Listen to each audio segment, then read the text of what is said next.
Eu quero nesta manhã falar acerca de um tema que muitos crentes não compreendem. E eu digo que esse tema é necessário na vida de todos nós. Quero falar sobre o deserto. Nós já pregamos algumas vezes aqui na igreja sobre o deserto, sempre tem alguma coisa a mais a acrescentar. Nós precisamos entender o deserto. Há pessoas que, quando estão passando por um deserto, não literalmente, e a palavra aqui, ela vai se aplicar, obviamente, eu vou falar do deserto físico e fazer analogias com desertos espirituais, desertos da nossa vida que nós passamos. E muitas pessoas dizem, pastor, ou irmão, ou irmã, ore por mim, eu estou passando um deserto. E ele deveria dizer, estou passando um deserto. O verbo, ele já está aplicando certo, estou passando, eu não estou fixo. E o deserto é lugar de passagem. Mas é um lugar que todo crente deveria experimentar. Assim que é batizado, é natural que alguns passem por alguns desertos. E quanto mais cedo, melhor. Quando você decide aceitar a Jesus e passa para o lado de Jesus, quanto mais cedo você aderir a esse convite do Senhor, melhor. Mas, não sendo logo cedo, deixa eu te dizer, não para te assustar, mas para te encorajar. Cedo ou tarde, você vai passar por um deserto. Porque é assim na vida do crente, é o que Deus preparou para nós. Agora, temos que ter cuidado com desertos e desertos. Desertos que o Senhor nos chama e desertos que o inimigo nos leva. Pastor, como é que eu vou saber? Você não vai saber tudo hoje. Eu vou dar algumas dicas, na palavra, naturalmente, e também na nossa experiência de vida. Mas é importante que você vai ter alguns elementos para aprender a discernir quem está te levando ao deserto. Quando você discernir quem, você vai discernir o propósito. Se você perceber que você está atolado no deserto, ou gostando do deserto, a ponto de não querer sair do deserto, essa é uma das indicações de que quem te levou não foi Deus.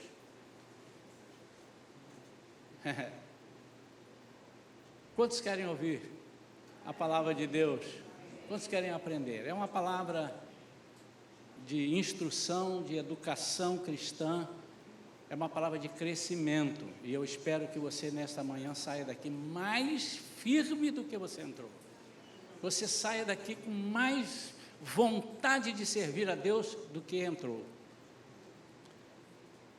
Nós temos alguns textos que falam de deserto. Eu quero usar exatamente o texto de Deuteronômio, capítulo 8.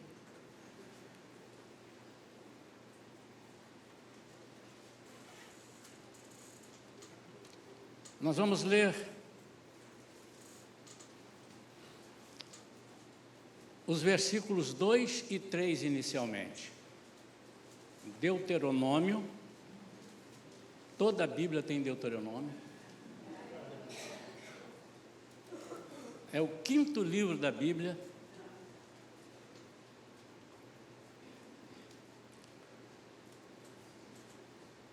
E diz assim, versículo 2: lembrem-se de todo o caminho pelo qual o Senhor, seu Deus, os guiou no deserto durante estes 40 anos, para humilhar vocês, para pôr vocês à prova, para saber o que estava no coração de vocês, se guardariam ou não os seus mandamentos. Ele humilhou vocês, ele os deixou passar fome, ele os sustentou com o maná, que vocês não conheciam e que nem os pais de vocês conheciam, para que vocês compreendessem que o ser humano não viverá só de pão, mas de tudo o que procede da boca do Senhor. Amém. Vamos falar com Deus. Pai querido, em nome de Jesus, é que nós estamos lendo essa palavra, é que estamos aqui nos colocando, Senhor, para transmitir aquilo que o Senhor tem para nós nesta manhã. É lógico que nós já oramos, estudamos, fizemos um pequeno esboço, mas reconhecemos que o Senhor tem liberdade para colocar o que o Senhor precisar colocar, e nós estamos aqui para ouvir. Ensina-nos, Senhor. Não permita que a nossa mente vagueie, Senhor. Ao contrário, que estejamos firmes, entendendo aquilo que Tu queres. Em nome de Jesus, amém. O versículo 1 diz assim: tenham cuidado de cumprir todos os mandamentos que hoje lhes ordeno, para que vocês vivam, se multipliquem, entrem e tomem posse da terra que o Senhor prometeu sob juramento aos pais de vocês. Primeira coisa que Deus está falando aqui, através de Moisés, é que Ele tem um plano, e esse plano não era de lá de trás, é um plano, sempre foi um plano.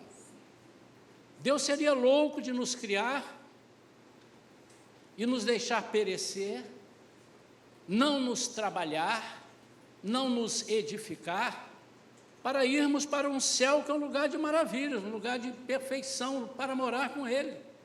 É impossível alguém entrar no céu do jeito que é, quando aceita Jesus. Por isso, de novo, irmãos, Jesus não te aceita como você é, Ele te recebe como você é. E se Ele te aceitar como você é, Ele está se igualando aos seus pecados e ficando com você e misturando tudo. Mas Ele recebe você como você é. Agora, uma outra coisa é que, do jeito que você vem, pode ser que você se transforme em um mês, pode ser que você dure 1 ano, 2 anos. O Senhor conhece aquilo que Ele precisa fazer em você. Isso é outra coisa. Então, cuidado, porque às vezes nós vemos um irmãozinho que aceitou Jesus, ainda está com alguns carrapichos. Primeiro, o Senhor não limpa tudo de uma vez. Primeiro, porque nós não aguentamos que Ele faça isso tudo de uma vez. É como se alguém tivesse se submetido a várias cirurgias de correção de alguma coisa. E o médico diz: olha, primeiro nós vamos corrigir aqui. Depois restaurou, restabeleceu. Agora nós vamos fazer essa segunda cirurgia. Estão entendendo, irmãos? É mais ou menos isso. Então, como Ele está prometendo, e Ele diz aqui, o Senhor prometeu sob juramento. Primeiro, Ele prometeu que nós vivamos. Então, Deus não quer que ninguém morra no deserto. O deserto não é para a morte, mas mata. Nesse exemplo aqui, Ele está falando com o povo dele que saiu do Egito. Ficou ali uma geração enorme. Pessoas ficaram pelo deserto, morreram. Por murmurarem, por não compreenderem, por darem ouvidos. Lembra que ouvidos a outros que não pertenciam ao Senhor. Lembra que a palavra de Deus diz lá em Êxodo ainda, que quando o povo sai do Egito, saiu uma multidão, e junto com essa multidão veio um populacho. Isso aí, veio uma turma que não era crente, e veio. E note que o Senhor permitiu que viessem. O Senhor botou a barreira: não, você não, vocês não são hebreus, vocês não são o povo que eu estou, você não, vocês aí ficam aí no Egito, o Egito que cuida de vocês. Mas Deus permitiu.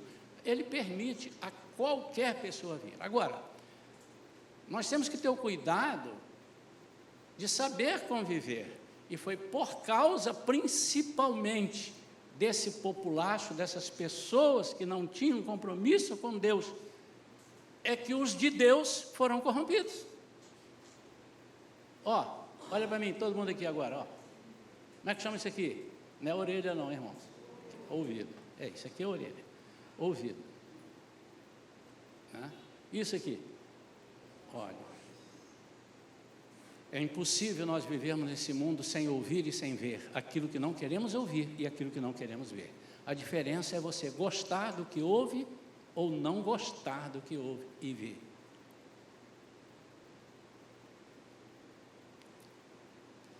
Eu quero trazer algum simbolismo do deserto físico e depois nós vamos fazer como isso se aplica na nossa vida, para nós entendermos que realmente Deus não nos castiga quando Ele nos convida ao deserto.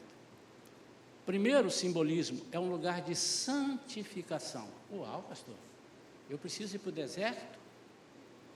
Não necessariamente um deserto físico, mas algumas vezes você vai ter que abrir mão de algumas coisas da sua vida e ficar num deserto para que as coisas espirituais prevaleçam sobre as coisas naturais. O povo, quando saiu do Egito, imagine, você já parou para pensar? Alguns comentaristas ressaltam isso. Esse povo queria sair e ir para onde? Para a terra que o Senhor prometeu. Mas é exatamente como nós queremos aceitar a Jesus agora e ir para o céu agora. Nós temos que nos santificar e temos um tempo para isso. Isso é algo muito complexo, irmãos, porque, pastor, como é que o senhor me explica então aquele que aceitou Jesus e morreu, ele não foi para o céu porque não se santificou? São os mistérios de Deus, irmãos.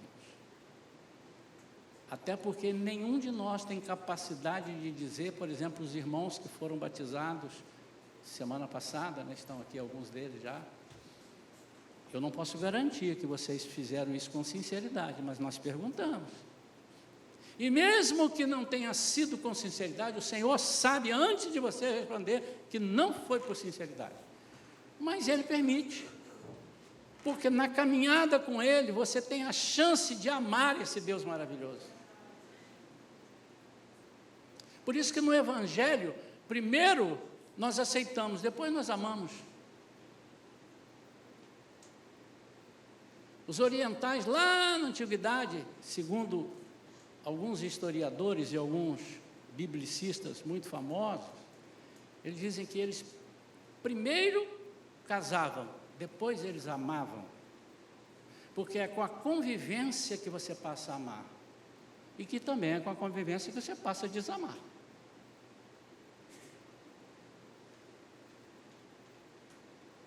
Um pastor que citava muito: quanto mais eu conheço a Jesus, mais eu o amo. O amor, ele precisa ser crescente, e é na medida que nós vamos conhecendo esse Jesus, é que nós vamos amando. É impossível você querer dizer, você querer dizer, você diz, né? É impossível você dizer de coração, se não, eu aceitei Jesus agora, eu já estou apaixonado. Você pode estar empolgado, até apaixonado, que a paixão é um negócio que passa, né? Assim, depois fica o amor. Mas imaginem esses irmãos querendo ir direto. O que eles queriam era isso.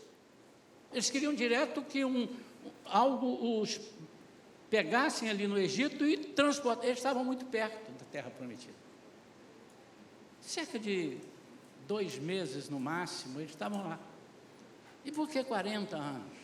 Porque era propósito de Deus, e nós não vamos entrar nesses detalhes agora. Mas eles queriam isso. E há pessoas que aceitam Jesus para que amanhã suas dívidas acabem. Mas amanhã, literalmente, segunda-feira. E deixa eu te dizer, irmãos, eu não quero desengraçar as pessoas. Mas pode ser que você aceite Jesus e aquilo que você planejou ter aqui na terra, você não tenha. Estão te dizendo por aí que você aceita Jesus, Ele vai te dar a casa que você quis. E pode ser que você morra pagando aluguel e vá para o céu. E lá você vai ter sua casa. Quantos servos de Deus você conhece ou conheceu que faleceram e não tiveram uma casa própria? Esses aí, não, Jesus não foi completo na casa deles, porque é uma igreja, na vida deles, porque numa igreja falaram que não teve um barco de pesca, não teve um carro, sempre andou de bicicleta ou a pé. Isso são coisas secundárias, que o Senhor pode dar? Claro que pode, e Ele dá? Dá, mas não é o principal. E aí é que às vezes nós nos atolamos num deserto sem percebermos, levados por alguém ou por alguma coisa que não queira que nós saiamos do deserto e prosperemos. Quantos estão entendendo isso? Então, a primeira coisa que Deus fez, santificar o seu povo. E ali Ele foi tirando os carrapichos. Imagine, irmãos, 400 e tantos anos, havia ali, obviamente, ninguém tinha 400 anos de idade, e ali as gerações foram passando, as pessoas foram aprendendo crendices, coisas que adoravam a outros deuses. O adorar a outros deuses, entenda isso, irmão, é crer que outros deuses podem fazer aquilo que só Deus pode fazer. Isso Deus não tolera, não. Mas Deus é amor, amado, Ele é justiça. Ele é amor, mas Ele é justiça. Deus não tolera. Ele diz ao seu povo: eu serei o seu Deus e vocês serão o meu povo. Há um só Deus. Então a primeira coisa que Deus vai pregar a eles, e precisou de um deserto para eles irem se despindo disso, é que Ele era um Deus suficiente. Quantos deuses haviam no Egito? E eles aprenderam isso.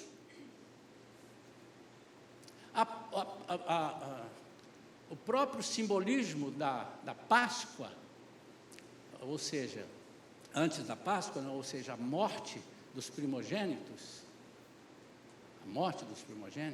era um simbolismo que muita gente não sabe. Mas por que Deus manda passar o sangue nos umbrais, sangue de um cordeiro, simbolizando o sangue de Jesus? Mas por que nos umbrais? Primeiro, Deus precisava que eu marcasse alguma coisa com a fita ou com alguma coisa?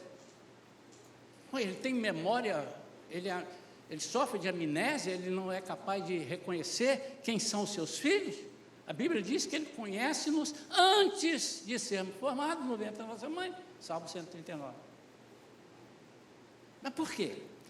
É porque os egípcios tinham uma cultura, uma delas, que tudo aquilo que você tinha medo que entrasse na sua casa, você escrevia nos portais. Outro, tudo aquilo que você queria, eu quero isso assim, assim para a minha vida, você escreve nos portais, nos umbrais. Então Deus mandou Moisés falar com eles. Matem um cordeiro, Jesus está apontando lá para o Novo Testamento. O dia que ele morrer, ele levará sobre si as suas enfermidades, carregará com as nossas dores, pelas suas pisaduras seremos sarados. É como se ele estivesse dizendo lá. E passe nos umbrais, porque o povo está acostumado a crendices de outros deuses. Eles vão bater o olho ali e vão lembrar que tem um sangue do cordeiro. Mais à frente eles vão entender. Eles não sabiam que aquilo era Jesus, mas eles, pela obediência, eles estavam sabendo que aquilo era Jesus. Quantos estão entendendo? Essas crendices explicaram. E outras. As 10 pragas eram 10 deuses, mas tinham muito mais. Mas segundo, o deserto físico, estou falando do deserto físico mesmo, é um lugar de preparo. Você não pode se esquecer que João Batista se preparou no deserto. E eu fico imaginando como é que era a pregação de João Batista no deserto. Ninguém vendo ele. Meu Deus, tem um doido ali no deserto. Voz que clama do deserto, é a voz dele. Que já foi predito lá em Isaías capítulo 40. Vê lá, logo nos primeiros versículos. A voz do que clama no deserto. Ele está falando de João Batista que viria. Olha, a Bíblia é linda, irmão. É só fazermos uma forcinha para entender. João Batista. E Jesus? Não, esse não precisa. Esse já é o Filho do Deus vivo.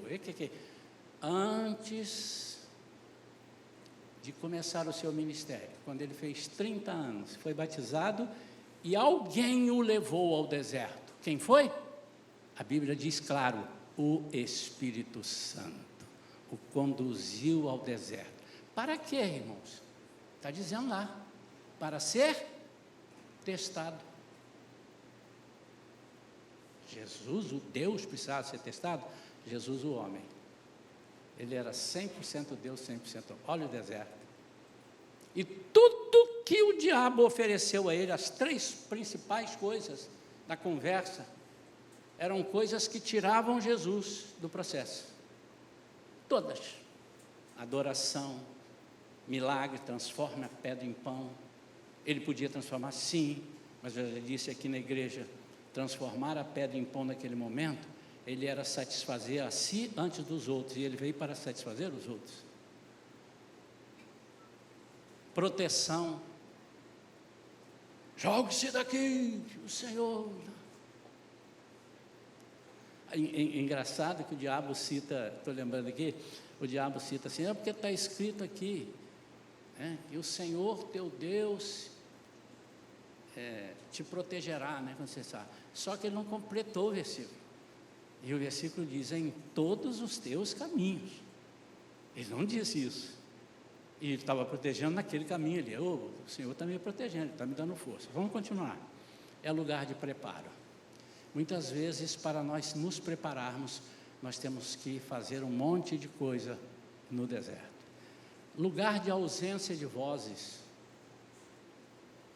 Eu, quando era criança, você vê que ainda me lembro, porque foi um dia desse.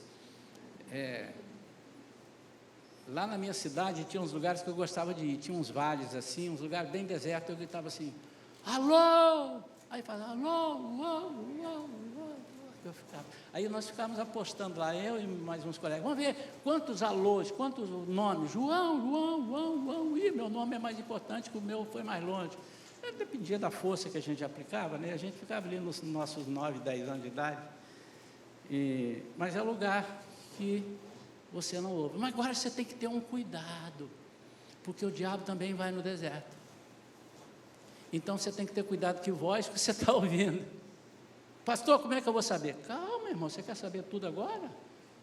É andando, eu estou aprendendo agora. Depois de fazer 50 anos é o que eu estou aprendendo. Os irmãos não acreditam que eu fiz, mas eu fiz 50 anos.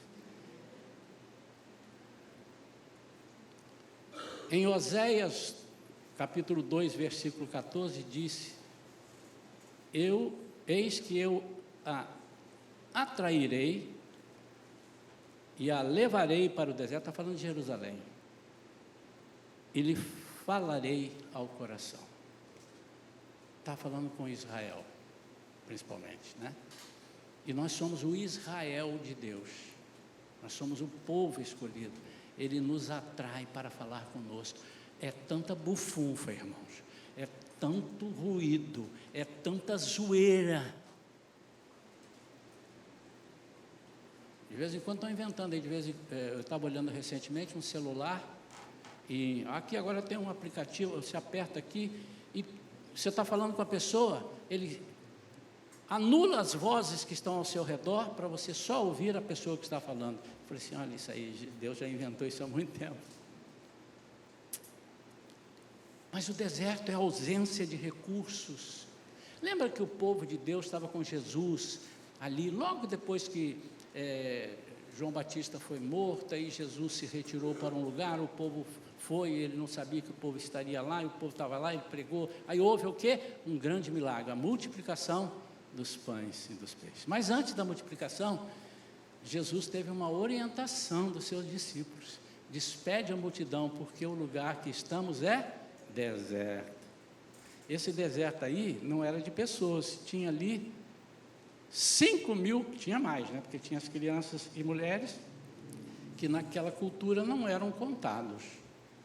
Vamos dizer que tivesse 8.000 pessoas, não, que deserto com 8.000 pessoas, mas era deserto de recursos, não havia o que comprar, não havia onde comprar, e muitas vezes nós não percebemos que o Senhor está nos levando à ausência de recursos. Mas o deserto, eu só vou pegar essas 5 coisinhas que eu falei, lugar de experiências sobrenaturais. Eu tive lendo, eu gosto da história do povo, porque ela me leva àquilo que Jesus veio fazer por nós e está fazendo. Mas quantos milagres que não foram soltos, milagres soltos. Alguns vocês sabem de cabeça, né? Bateu na pedra, é água, a rocha é Jesus, Ele é a água da vida. Mas tem outros que a gente não sabe, que estavam ali.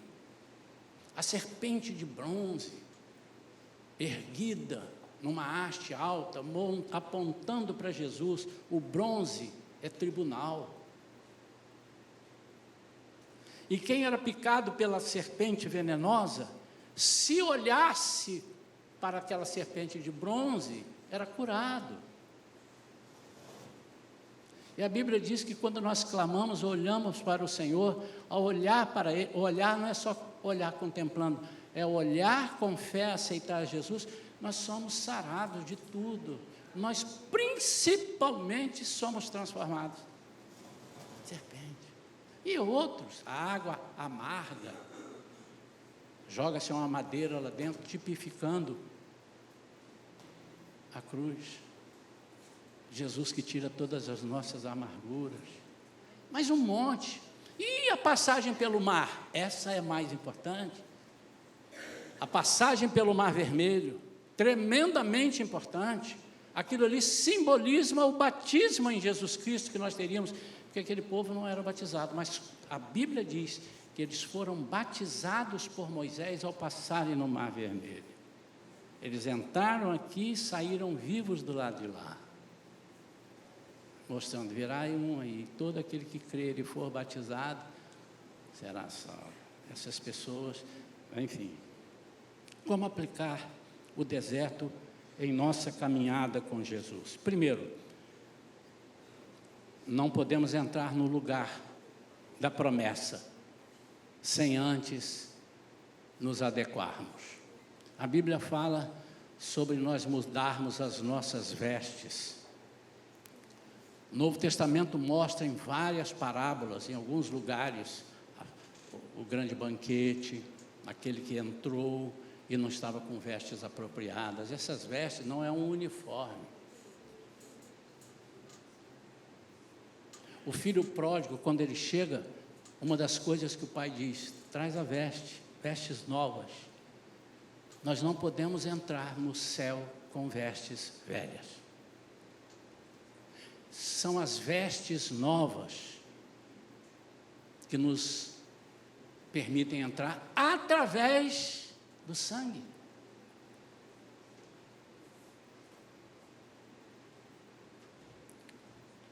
Aceitar caminhar com Jesus implica em deixar para trás tudo que é contrário a Ele.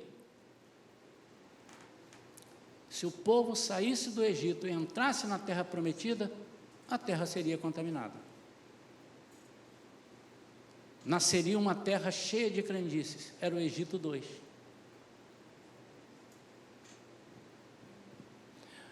Muita gente não entende, às vezes, algumas disciplinas, algumas doutrinas bíblicas, não doutrinas de homens, que as igrejas às vezes colocam. Nós temos que ter o cuidado de não deixar, primeiro, não impedir que o joio esteja, nós não temos capacidade de impedir. Jesus disse, não, vocês não podem, eles quiseram arrancar o joio da parábola, vamos arrancar esse joio do meio do trigo, não, vocês não podem, porque eles são muito parecidos, vocês podem arrancar o trigo junto com o joio, deixa que isso vai ser feito por mim, no tempo final. Nós não podemos impedir, nós não sabemos quem entra para aquela porta ali, como é que está o coração, mas Jesus sabe. Agora, o que nós precisamos é ter discernimento, que aquilo pode ser, uma palavra que essa pessoa traz, pode ser uma palavra de joio, e pode ser uma palavra de trigo. Isso nós só aprendemos de duas formas, pelo menos, tem mais de duas, mas pelo menos duas. Convivendo e ouvindo a voz de Deus. Ouvindo a voz de Deus, ouvindo ali. Opa, isso aqui não bate com esse aqui. Não podemos ser de Cristo e ter hábitos que afrontam a sua santidade. E interessante, irmãos, que em diversas ocasiões, em diversos episódios, nesses 40 anos, Deus fez questão que os povos outros soubessem quem era o povo dele. E em algumas ocasiões eles diziam, e vem o povo de Deus, e ninguém pode com esses caras não, cara. E esse aí é o povo de Deus, olha, Deus abriu o mar vermelho para eles, fuja deles. E vem o povo, quem é que está lá fora? Tem uns malucos marchando ali, já foram embora. No outro dia, e de novo, já foram embora. De novo, o que esses caras querem? Eu estou falando de Jericó.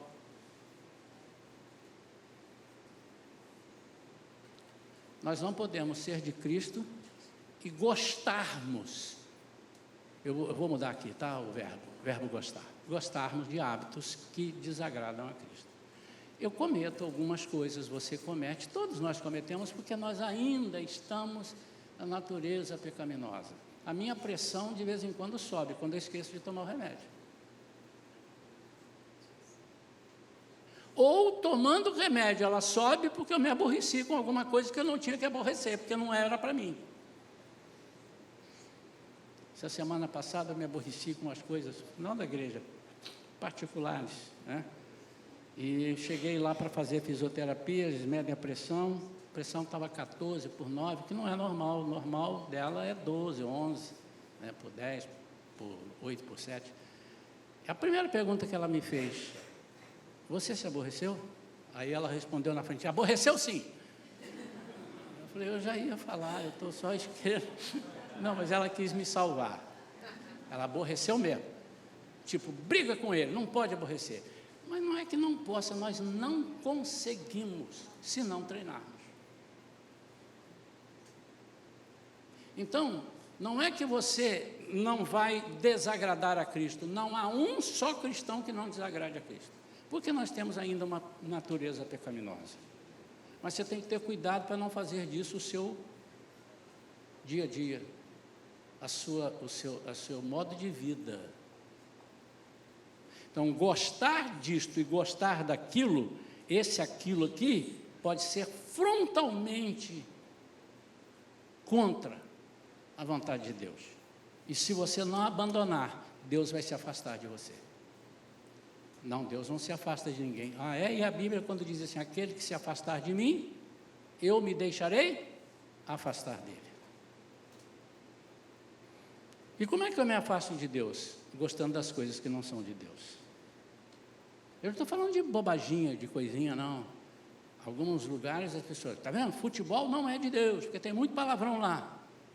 Então, a igreja, aqui quem jogar futebol, eu corto da igreja. Eu conheço igrejas assim, eu não estou inventando, não. Não é disso que nós estamos falando. Gostar das coisas que tiram Deus do trono, que tiram o foco de Deus na sua vida, não é tira Deus que Ele nunca vai sair do trono, tira para você destrona Deus. Quantos estão entendendo? Digam amém. Estamos quase concluindo. Quem quer que eu conclua já, diga amém. Atendendo a pedido da irmã Cleí, nós vamos encerrar a pregação. Eu te amo, minha amada. A irmã está sendo. A irmã ajuda na pregação, que ela, de vez em quando, ela está, amém, glória a Deus, e o povo. Segunda coisa, então, é natural que nós passemos pelo deserto para a santificação. E a Bíblia diz que sem santificação ninguém verá a Deus. É porque Ele é santo. Ele diz, sede santos, porque eu sou santo. Mas a segunda coisa, quando falo de lugar de escassez, a vida do crente precisa passar por alguns tipos de escassez para que possamos entender quem é esse Jesus a quem seguimos. E escassez não significa apenas, mas também significa falta, privação de recursos naturais, recursos, alimentos, eu não tenho o que comer, muitas vezes também. O Senhor mesmo falou aqui, eu deixei vocês passarem. Não é passar fome de morrer de fome, não. É ter vontade de comer e não ter. Até que tinha. Estão com fome? Então, tem aí para comer? Não temos. Maná, desça maná. E desce uma comida que eles, nem vocês, nem seus pais, era algo inédito. Mas não é só sobre isso. É escassez de recursos espirituais também. Quando você está aquele crente meio fraco, crente que, sabe, eu não sei, eu acho, pastor, parece que eu perdi a fé, eu não sei. O Senhor está fazendo isso para te levar para um lugar aí que muitas falam, eu vou para o monte. O monte, irmãos, é um lugar maravilhoso, mas não precisa ser no monte. O Senhor fala contigo fora do monte também. Existem lugares, cidades que não tem monte. E aí lá ninguém vai ser abençoado por Deus, que ele não vai conseguir subir o monte. Mas o monte é um lugar. Você chega assim. Eu gosto muito de montanhas. Aliás, eu prefiro as montanhas a mares e tudo. Assim, eu prefiro. Eu olho e vejo, contemplo aquela imensidão, Isaías, eu gosto de olhar para o horizonte assim, contemplar, imaginar um monte de coisa, né? E quando a gente está assim, nós estamos no deserto, com escassez, somos levados ao deserto, somos levados para nos prepararmos. Muitas vezes nos sentimos completamente abandonados. Quem já se sentiu completamente abandonado? Puxa, parece que ninguém gosta de mim. Foi só eu já? Eu gosto dos irmãos aqui, que os irmãos estão num nível espetacular. Ninguém ficou abandonado, ninguém, nem viu, irmão? Ninguém, todo mundo, oh, aleluia, glória, ô igreja boa. Por isso que eu sou pastor aqui. Mas eu entendi. Nós vamos nos sentir completamente abandonados.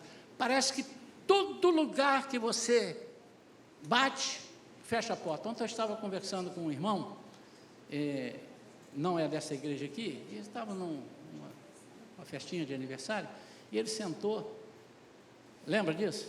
Que ele falou?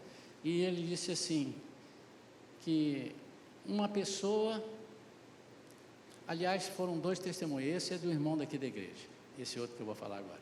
E ele disse assim, eu estava ali e tal, aí estava difícil de conseguir um negócio, aí apareceu uma pessoa que era de lá de dentro e disse assim, deixa comigo, eu vou resolver isso daí agora. E ele ficou muito tranquilo, porque era o que ele precisava, e o cara era a pessoa que podia fazer. De repente o negócio não aconteceu, e aí ele foi na pessoa, a pessoa disse, então acho melhor você voltar atrás. Aí ele falou assim, poxa, eu estava seguro e fiquei abandonado. Me tirou o tapete, me botou lá no alto do muro e tirou a escada. Mas Deus tira escadas. Muitas vezes vamos nos sentir, mas não estamos. É exatamente na ausência de recursos de ajuda, diante de desafios, é que vamos aprender a crer em milagres. Quando ninguém tiver colher enferrujada para meter na frente, é que nós vamos sentir um milagre. E às vezes nós temos um coração tão bondoso, irmãos, que nós queremos atrapalhar isso na vida de irmãos. Tem irmãos sendo tratados por Deus e nós queremos entrar e queremos resolver o problema do irmão, até que o Senhor fala claramente com alguns, ou então fala com outros para falar com ele. Estou tratando com ele, não se mete não. Não atrapalhe o meu agir na vida dele. Estou ensinando a ele ter fé. Salmo 125, versículo 1, todo mundo conhece. Os que confiam no Senhor são como o monte Sião, que não se abala. Quem não se abala? O monte Sião. Mas continua firme para sempre. Então, os que confiam são como o monte Sião. Não se abalam. Mas por que ele fala em abalar? Porque tem abalos. Mas o monte não se abala.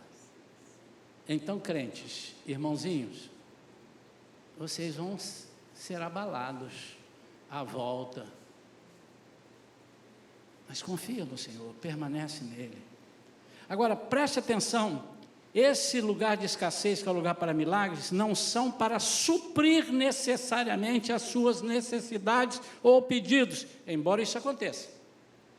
Cuidado para você não se colocar no ponto central.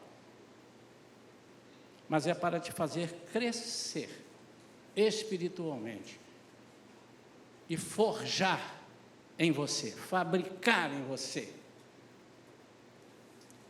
um caráter e um espírito inabalável. O salmista Davi disse no Salmo 51, cria em mim, ó Deus, um coração puro e renova em mim um espírito inabalável.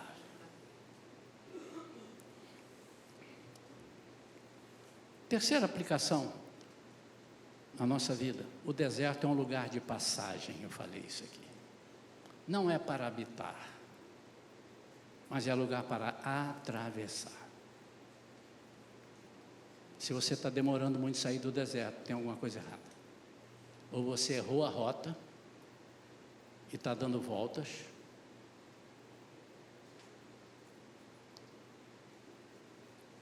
ou tem um propósito de Deus, aí não é a coisa errada, você precisa compreender, mas quando a gente compreende o propósito de Deus, o deserto fica muito bom. Deus fala para Moisés, vocês estão pedindo tanto para ir para a terra, já estão cansados de rodar, acharam que ia entrar em 2 meses, né? Aqui. Eu vou mandar um anjo, destaquei aqui o anjo número 1 aqui, não fala número 1, sou eu para te exemplificar, um anjão aqui. Esse anjo vai andar com vocês, vai levar vocês, vai introduzir na terra prometida, que eu vou mandar, ele vai fazer o que eu vou mandar. E Moisés disse assim, se o Senhor não for conosco, se a sua presença não for conosco, não nos faça sair daqui. Onde ele estava? No deserto. Então a presença de Deus nos alimenta, nos sacia, mas cuidado, você não foi feito para ficar no deserto. João Batista não ficou no deserto muito tempo. Inclusive, ao sair do deserto você pode morrer, e deve morrer. Morrer para essa sua vida e nascer para uma outra vida. O deserto é um lugar para atravessar. O deserto é um lugar que ensina a depender de Deus. O deserto não tem onde você se agarrar, não tem toco, não tem árvore, não tem areia. Aquele deserto ali, ele está dizendo que é o meu deserto, aquele é o deserto dele, está caminhando para lá, não chegou lá ainda não. Mas pode ser considerado um deserto. Mas tem o deserto de Saara, né? Tem aquele deserto, só areia para lá, areia para cá, areia. Mas quando você olha para cima, você vê céu. É um lugar silencioso que facilita ouvir a voz de Deus. Quando Jesus ensina para ouvir a voz e falar com Ele, entra no seu quarto, tranca a porta, fala com Deus, Ele estava ensinando assim, saia da muvuca, pare de ouvir tanta gente, para de ouvir tantos conselhos. É como se Ele estivesse dizendo assim, ouça somente a voz de Deus. Há momentos, irmãos, que nós não podemos ouvir a voz de outros, nem que seja um irmão em Cristo. Que momentos são esses? É quando Deus fala contigo e revela alguma coisa para o seu coração e não comunicou para ninguém. Como é que o irmão vai confirmar com você algo que ele não sabe? E a gente coloca o irmão, confirma para mim, Deus falou isso aí, vê se ele confirma, o irmão, isso é uma maldade que a gente às vezes faz com o irmão, e o irmão fica procurando e jejuando, Deus fala comigo, não está falando, mas esse irmão confiou em mim, eu vou inventar um negócio aqui para dizer o que é, aí inventa, mas Deus não falou. É você e Deus, amado, é deserto. Eu não estou ensinando a você não contar suas coisas para irmãos, porque nós estamos em comunhão, somos um corpo e é impossível nós vivermos isolados. Não é isso que o pastor está pregando. O que eu estou dizendo é que há momentos que para você ouvir a voz de Deus, você precisa estar ausente de tudo. Eu gosto muito de um exemplo na grande pesca. Lucas capítulo 5, grande pesca. Pedro estava ali na areia, já tinham vindo com os amigos, lavado as redes, ou seja, encerrou o expediente, porque lavar a rede significava, por hoje acabou, temos que lavar, vamos guardar para amanhã. Estava ali. No meio de, eu já disse aqui, um monte de pessoas. Aí Deus fala para ele, vamos fazer agora o seu milagre? Mas ele já tinha visto milagres. Mas Deus falou assim, mas o meu milagre tem que ser contigo. Porque eu vi a sua, não está na Bíblia isso, eu estou lendo nas entrelinhas. De repente Jesus pode até ter falado e não registraram, né? Enfim, já vão dizer que o pastor disse que na Bíblia tem coisa que Jesus não falou. Oh Deus, mas o povo aqui é um povo seleto. Eu quero tratar contigo, que eu estou vendo que você está preocupado, é porque não pescou. Você tem conta de luz para pagar, a Enel está batendo lá na porta, conta de água, tem o colégio do filho, é caro, né?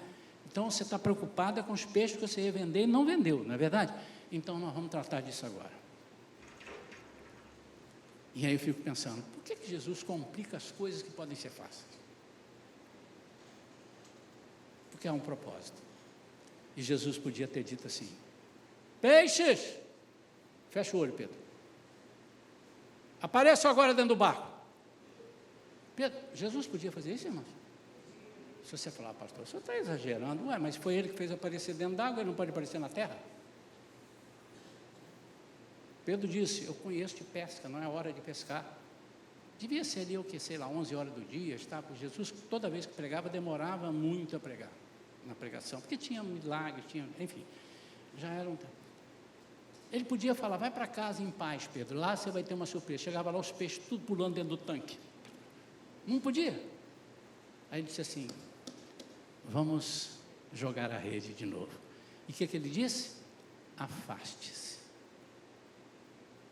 Aí eu fiquei pensando, já preguei sobre isso aqui uma vez, eu gosto desse tipo de pregação também.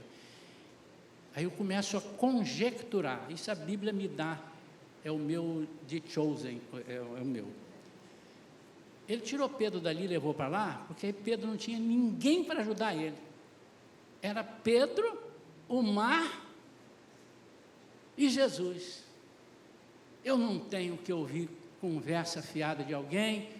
Podia ser que tinha algum sapo lá, sapo é aquele cara que dá, né? Fica assim, ô Pedro, você está ficando maluco, rapaz? Depois de velho, não é hora de pescar não, rapaz. Pedro até tinha dito isso, não é hora de pescar. E para não ficar ouvindo coisas, para não atrapalhar o milagre de Deus, Deus afasta ele. Lá para longe, pronto. Agora joga a rede. Pode jogar. Eu já fiz isso, Senhor, mas o Senhor precisava de ouvir isso. Não para ele poder fazer o milagre, mas para satisfazer o coração do próprio Pedro. Mas na tua palavra, sob a tua palavra, sob, debaixo da tua ordem, eu vou fazer. Jogou aí o que deu de peixe, que ele teve que chamar as pessoas para ajudarem. De novo, cuidado para não te confundirem. Quem está te levando ao deserto? O teu inimigo ou o Senhor? Isso você precisa saber. Como é que eu sei? Tem muitas coisas que você vai aprender no dia a dia. A caminhada com Cristo é que nos ensina. Mas eu vou te dar uma dica ou duas. Como é que você está no deserto? Estou me sentindo muito mal. O Senhor não está ali. Moisés mesmo disse, não me faça sair daqui se a tua presença não for conosco. A sua presença está aqui, eu estou feliz aqui. Então, meu amado, se você está num deserto, está na solidão, está sozinho num canto, achando que Deus que te levou, mas você está se sentindo muito mal, tristeza na alma, angústia o tempo todo, você não está na presença de Deus, irmão. Como é que alguém fica assim na presença de Deus? Ou você está ali, mas não está vendo Deus. Você foi para lá, mas você está ligado com o fone lá no outro lugar. É um lugar silencioso. Nós precisamos de silêncio algumas vezes. Esse silêncio Não é você entrar literalmente num quarto e ouvir a voz de Deus. Senão eu não poderia orar aqui. Gente falando e tal, e a gente orando. Já pensou que quando vamos levantar um clamor, todo mundo falando junto, aí não dá. Não dá. Deus escuta um por um.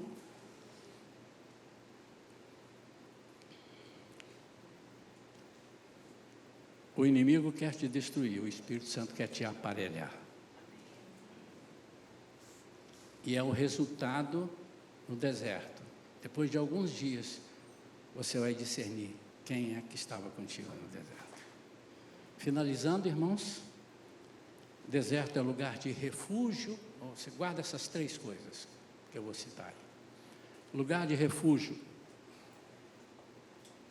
onde o ruído do mundo é silenciado para ouvirmos a voz de Deus.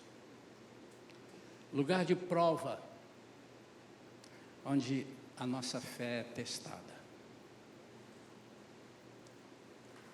E é lugar de revelação, onde Deus se manifesta como nosso único guia. Quantos querem dar uma passada no deserto? Quantos querem? Só peça ao Senhor, Senhor, fala comigo. Não ouça a voz. Tem gente que está passando aqui, já está saindo lá na beirinha. Não vamos esperar, ô irmão, espera aí. Não, deixa ele sair, irmão, já está quase saindo, você vai pedir para ele voltar, para te ajudar. Quem te ajuda é Deus. Está bem? Agora, nem sempre o deserto só tem isso ou tem isso. O deserto muitas vezes é um lugar de refúgio para você crescer na presença de Deus.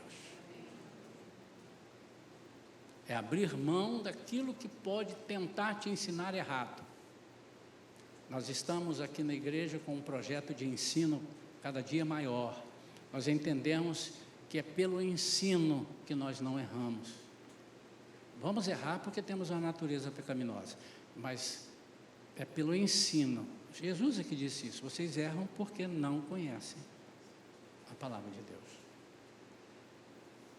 E o esforço é uma espécie de deserto, onde eu abro mão de outras coisas para estar aprendendo. Não estou fazendo propaganda do esforço, estou dando um tipo. A célula, os links. Fala aí, irmão. Mais uma só. Esse saiu mais forte. Os links são lugar de aprendizado, lugar de comunhão, lugar de crescimento. Nós possamos ter no coração esse desejo. Eu quero fazer uma oração, mas minha oração não é para você sair do deserto. É para você ficar o tempo suficiente. O tempo que Deus te chamou. Eu estou considerando que você está no deserto porque Deus te chamou. Mas pastor, tem gente aqui que pode estar no deserto que o diabo levou. Como é que eu faço? Essa pessoa já vai aprender a discernir que quem levou não foi Deus. Eu expliquei aqui. Você está mal, está se sentindo, você só tem vontade de chorar, de tristeza, de angústia, e tem vontade de morrer, você não está no deserto que Deus levou. Você não está triunfando. Você não está aprendendo. Nesse caso, a primeira coisa que você precisa fazer é dizer, Senhor, revela-te para mim nesse deserto. Não quero ouvir outra voz. Vamos ficar de pé, queridos.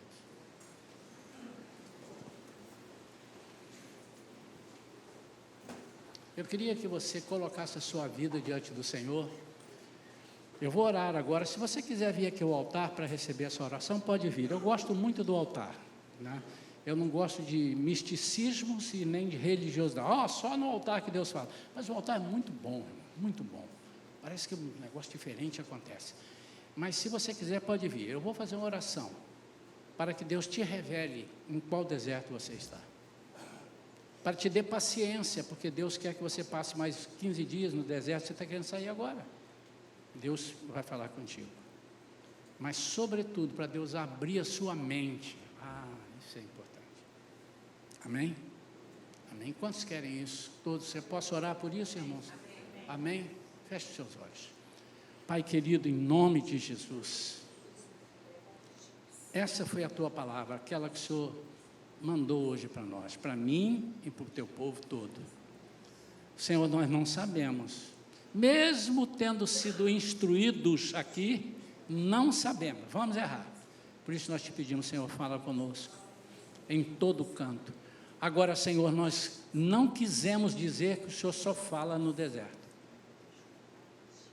Nós quisemos dizer que em alguns momentos nós precisamos nos afastar das coisas que obstruem os nossos ouvidos para ouvir-te. E esse lugar é um deserto, a sós com Deus, a sós contigo. Como o Senhor muitas vezes fez, se retirou para um lugar apartado, como os teus servos faziam. Pai, em nome de Jesus, ensina a tua igreja, ensina essa comunidade a depender mais de ti, a se santificar, a buscar refúgio em ti, buscar experiências contigo. Talvez o que esteja faltando, Senhor, é abrirmos mão daquilo que tem sido muletas, bengalas para nós. Nós não precisamos disso, nós precisamos da tua voz. O Senhor nos basta, o Senhor é o nosso único, suficiente e exclusivo Senhor. Obrigado, Pai, em nome de Jesus. Amém. Amém. Vamos aplaudir o Senhor. Ao Senhor, tá, irmão? Podem sentar. Podem sentar.